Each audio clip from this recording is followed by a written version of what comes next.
welcome to this problem walkthrough. In this session, we'll explore an interesting and commonly asked coding problem, number 1480, running sum of 1D array. We'll start by understanding the problem statement, break it down step by step, and work through different approaches to solve it. Let's dive in. In this problem, we are given an array called nums, and our goal is to calculate the running sum of this array. The running sum is simply the cumulative total of the elements in the array up to each index. For example, at index 0, the running sum is just the first element. At index 1, it's the sum of the first two elements, and so on, until the last index, where the total includes all elements. The input will always be a single integer array nums, and the output will be another array of integers where each value represents the running sum at that index.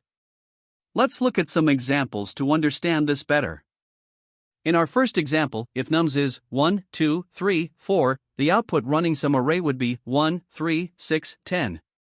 Here's how we calculate it. At index 0, the running sum is 1.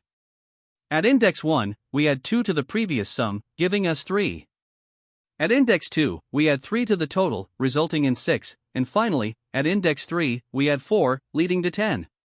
Therefore, the final output is 1, 3, 6, 10. Now consider another example to reinforce this concept. If nums is 1, 1, 1, 1, 1, the output is 1, 2, 3, 4, 5. The process is the same, we add each element to the cumulative total step by step. Let's break down the calculations for the second example. At index 0, the running sum is 1. At index 1, we add 1 to the previous sum, giving us 2. At index 2, we add another 1, resulting in 3. At index 3, we add another 1, leading to 4. Finally, at index 4, we add 1 again, resulting in 5. The output, therefore, is 1, 2, 3, 4, 5. Now, let's consider a third example where the numbers in the input array are not identical. If nums is 3, 1, 2, 10, 1, the output will be 3, 4, 6, 16, 17. Here's how the calculations work for the third example. At index 0, the running sum is simply 3. At index 1, we add 1 to the previous sum, giving us 4. At index 2, we add 2, resulting in 6. At index 3, we add 10, leading to 16. Finally, at index 4, we add 1, resulting in 17. So, the output is 3, 4, 6, 16, 17. Now, let's consider a few constraints and edge cases. The array can have a length between 1 and 1000, and each element can range from -1 million to +1 million. If there's only one element in the array, the running sum is just that single value. The algorithm must also handle negative numbers correctly, such as in the case of nums equals 4, minus 2, 5, where the running sum would be 4, 2, 7. To compute the running sum of a one-dimensional array, one simple way to approach the problem is by using a brute force method. The idea here is to iterate through every index of the array, and for each index, calculate the sum of all elements from the start of the array up to that index.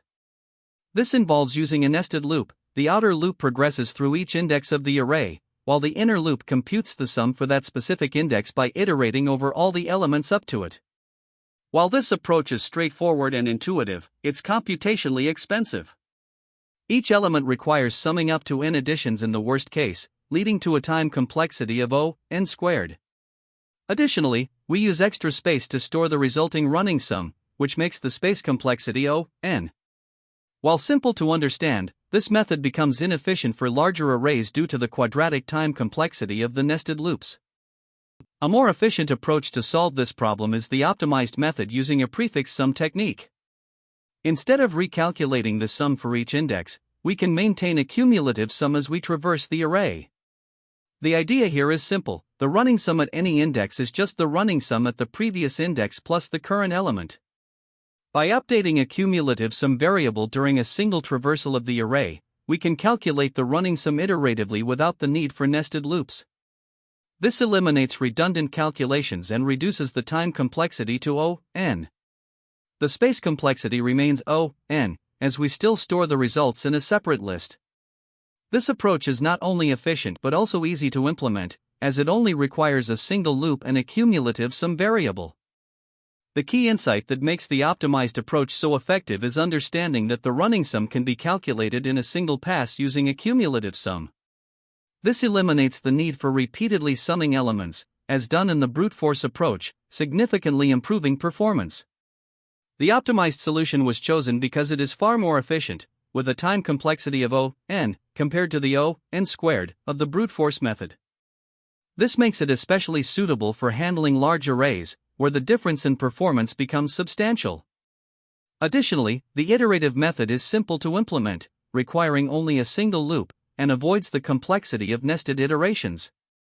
While the brute force method may be easier for beginners to intuitively grasp, its inefficiency for large inputs makes it less practical. The optimized approach balances efficiency and clarity, making it the ideal choice for this problem. Though there are no fundamentally different approaches, one alternative could involve modifying the input array in place to save on space, depending on the problem requirements. The optimized iterative approach using a cumulative sum is the most effective solution for the running sum problem. Its linear runtime ensures scalability for larger arrays, and its simplicity makes it easy to implement and maintain.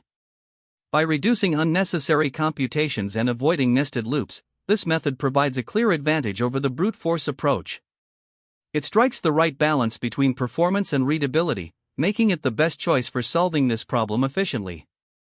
In this problem, we're tasked with calculating the running sum of a one-dimensional array. This means that for each index in the array, the value at that index will be the sum of all elements from the start of the array up to that index. To achieve this, we'll follow a few clear steps. First, we need to understand the input and output. The input is an array of integers, and the output is another array of the same length where each element is the cumulative sum up to its index. Next, we initialize two things, an empty array called running_sum to store the result, and a variable current_sum to keep track of the cumulative sum as we process the array. Then, we iterate through the input array. At each step, we add the current number to current_sum, representing the cumulative total up to that point. Finally, we append this cumulative sum to the running_sum array. These steps will allow us to construct the running sum efficiently. Once the loop finishes iterating over the array, we return the running_sum array as our final output. Now let's explore a few key insights that make this approach efficient. First, we use a cumulative sum variable, current_sum, which allows us to avoid redundant calculations. Instead of repeatedly summing up elements for each index, we simply build on the previous cumulative total, which significantly reduces computation time. Another interesting optimization involves modifying the input array directly if extra space is a concern. This approach avoids creating a new array altogether, saving memory, although it changes the original input.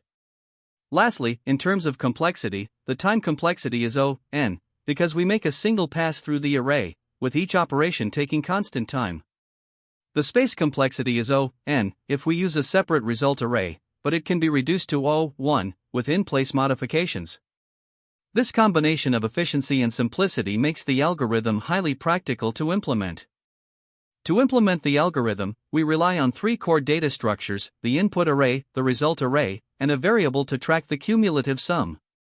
The input array, nums, stores the original sequence of numbers, and we access its elements by their indices during the iteration. The result array, running_sum, is used to store the cumulative sums as we calculate them. At each step, we append the current cumulative sum to this array. Meanwhile, the variable current_sum serves as an efficient way to track the running total without having to recompute sums from scratch. Let's look at the pseudocode to clarify the implementation. We define a function running_sum that takes the input array nums.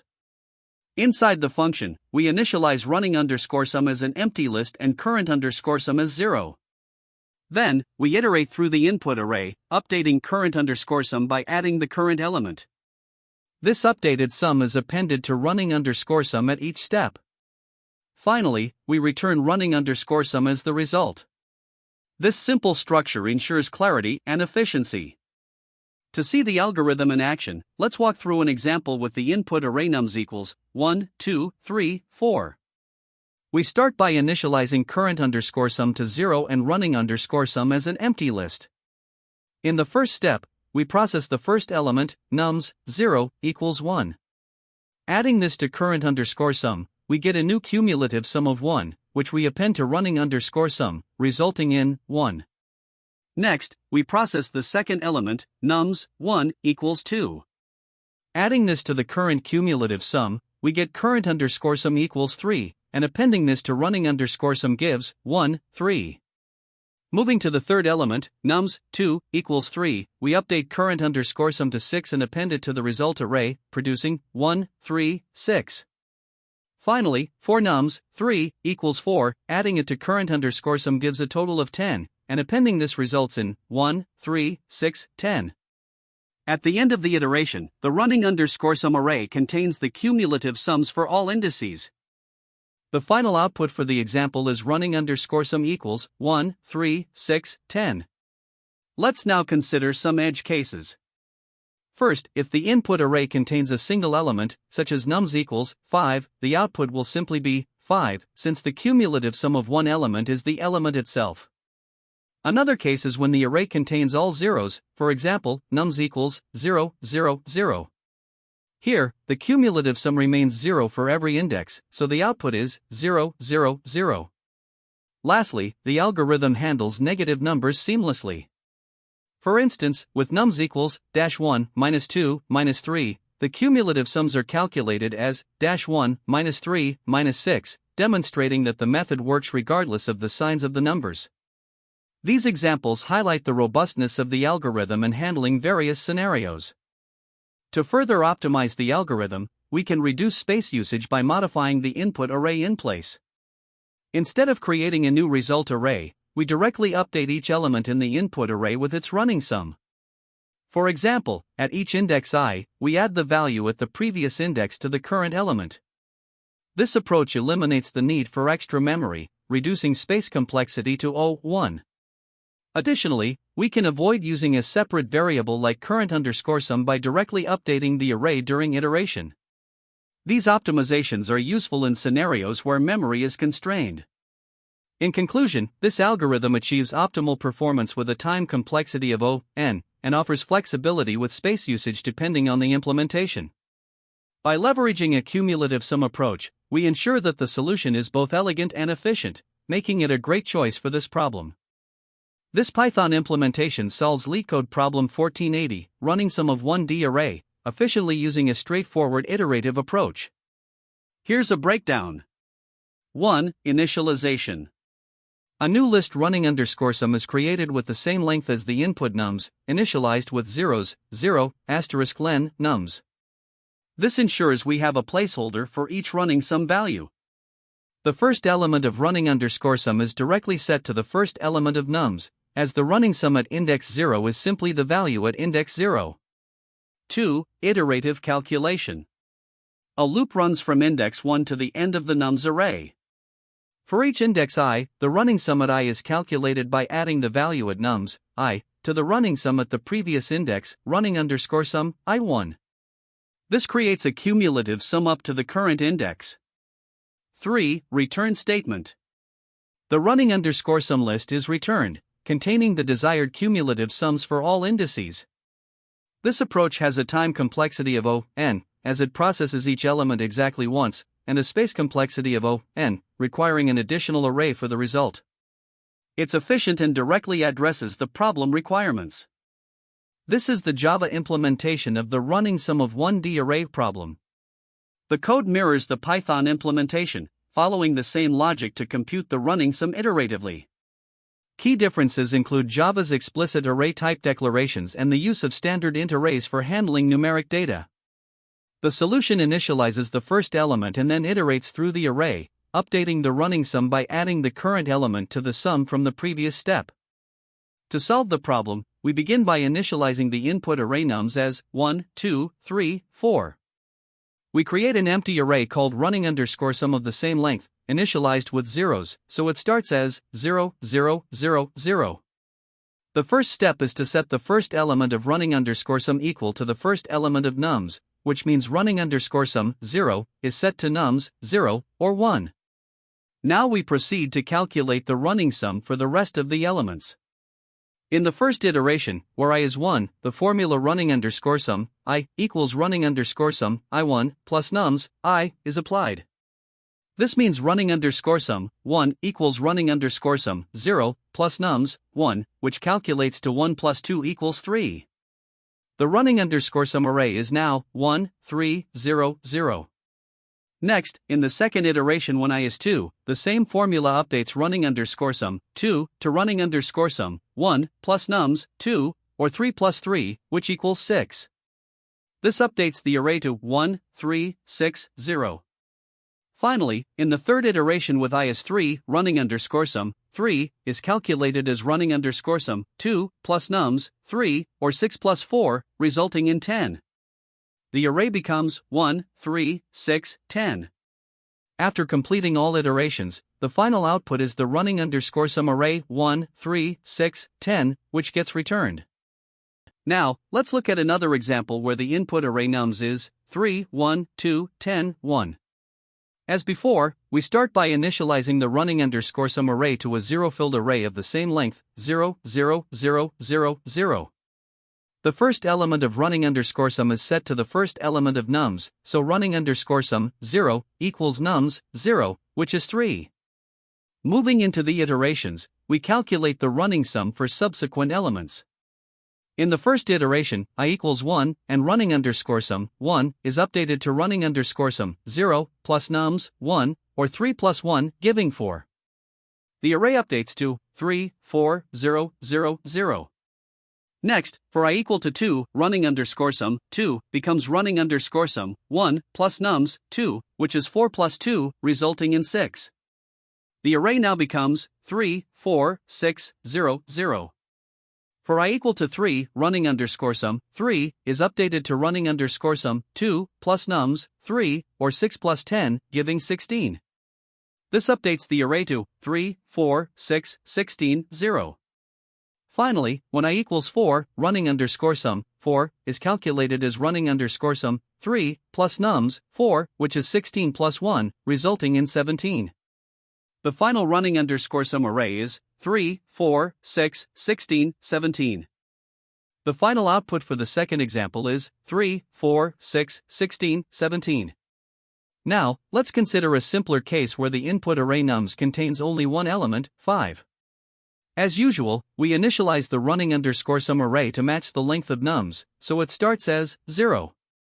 The first element of running_sum is set to the first element of nums, which means running_sum, 0, equals nums, 0, or 5. Since there is only one element, no iterations are needed. The running_sum array remains 5, and this becomes the final output. This demonstrates that the solution works for arrays of any size, including edge cases like a single-element array. Here, we begin analyzing the time complexity of the solution step by step. First, we initialize the result array running_sum with zeros, which requires creating an array of length n. Since this involves iterating through all n elements, the time complexity for this operation is O(n). Next, we set the first element of running_sum to the first element of the input array nums. This is a direct assignment, which takes constant time, or O(1). Finally, we have a for loop that starts at index 1 and goes up to n1. In each iteration, the code performs arithmetic and assignment operations, such as accessing previous values, adding them, and updating the current index. These individual operations all take constant time, O(1). This for loop iterates n1 times, as it runs from index 1 to n1. Since each iteration takes constant time, the total contribution of the loop to time complexity is O(n). After the loop, the function returns the result array running_sum. Returning an array is also an O(1) operation in terms of time. Now, combining all these components, the overall time complexity of the entire function can be calculated as O(n) for initialization, O(1) for the first assignment, O(n) for the for loop, and O(1) for returning the result. When we sum these values, the overall time complexity simplifies to O(n). Next, we analyze the space complexity of the solution. The input array nums is passed to the function, but it is only read from and not modified. This means it does not contribute additional space beyond what already exists, resulting in O(1) space for the input. The result array running underscore sum is explicitly created with a size equal to n, where n is the length of the input. This requires n space since the array grows linearly with the size of the input. Finally, the function uses a few auxiliary variables, such as the loop index I and references to elements during calculations. These variables take constant space, or O1. Since the space required is dominated by the result array running underscore sum, the overall space complexity of the function is O(n). Let's compare this optimized approach to a brute force solution. In a naive approach, for each position in the result array, you would sum all elements from the start of the input array up to the current position. For example, the code might use a nested loop where the inner loop calculates the sum of the subarray nums, I plus 1, for each index I.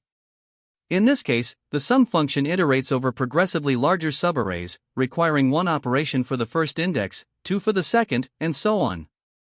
The total operations would be the sum of integers from 1 to n, which is expressed as n plus 1/2. This simplifies to n squared in terms of time complexity.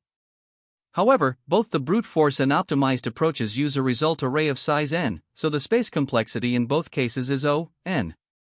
Finally, let's solidify our understanding of the optimized approach's time complexity.